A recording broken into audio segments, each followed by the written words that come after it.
तो मेरे बच्चों सोनू और राजू, कैसा लगा जू में आकर? मजा आया ना जंगली जानवरों को देखकर? यहाँ तो भांति भांति के जंगली जानवर हैं, सचमुच। हाँ अंकल, बहुत मजा आया जंगली जानवरों को देखकर, और खास करके शेर को देखकर, क्योंकि हमने इतने सामने से शेर को पहले कभी भी नहीं देखा था। बहुत अच्छी बात है। सोनू को तो शेर को सामने से देखने के लिए मिला और वो कह रही कि बहुत मजा भी आ रहा है। लेकिन मैं जब तुम्हारी उम्र का था, मैं बहुत डर जाता था जब भी मेरे पिताजी मुझे जू में लाया करते थे। खैर वो सब बात छोड़ो, मैं तुम्हें बाइबिल के इतिहास से संबंधित दानियल नबी के विषय में बताने जा रहा हूँ, जिसको भी इसी तरह शेर के सामना करना पड़ा। लेकिन वो जू वाले शेर से सामना नहीं किया जिसको पाला जाता है और ट्रेनिंग दिया जाता है। वो जंगल से और भूखे शेर का सामना करना पड़ा जो गुफा में था। क्या तुम सुनना पसंद करोगे? हाँ अंकल, हमें सुनाइए, हम बिल्कुल सुनना पसंद करेंगे।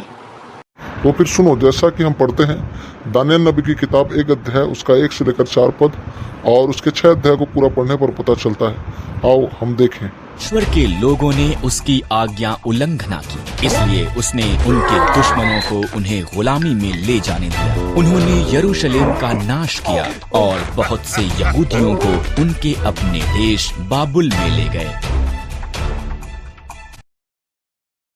दानियेल बाबुल में गए यहूदियों में से एक था।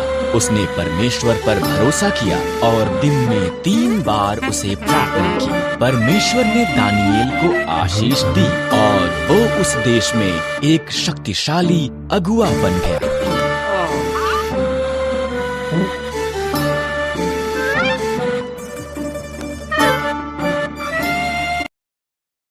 कुछ अगुए दानियेल से ईर्ष्या करते थे, इसलिए उन्होंने एक नया कानून बनाया।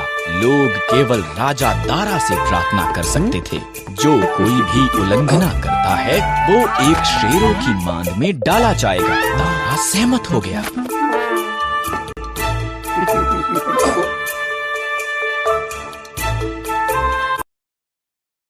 दानियेल ने अभी भी परमेश्वर से प्रार्थना की और पकड़ लिया गया। दारा उदास था, वो दानियेल को पसंद करता था। उसने जाना कि उससे चालाकी की गई थी, पर वो कानून को नहीं बदल सकता था। दानियेल को शेरों की मांद में फेंक दिया गया।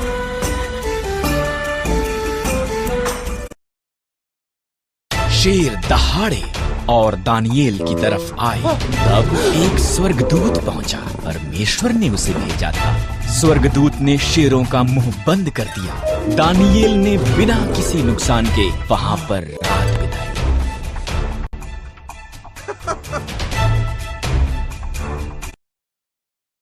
दिन निकलने पर राजा दारा ये देखने के लिए गए कि क्या दानियेल जीवित था। परमेश्वर ने मुझे बचाने के लिए स्वर्गदूत को भेजा, दानियेल ने कहा। राजा रोमांचित हुआ। दानियेल को शेरों की मांद से बाहर निकाला गया।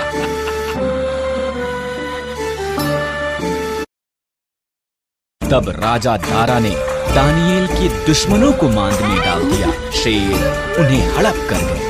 राजा दारा ने उसके राज्य में दानियेल के शक्तिशाली जीवित परमेश्वर का आदर करने के लिए कहा।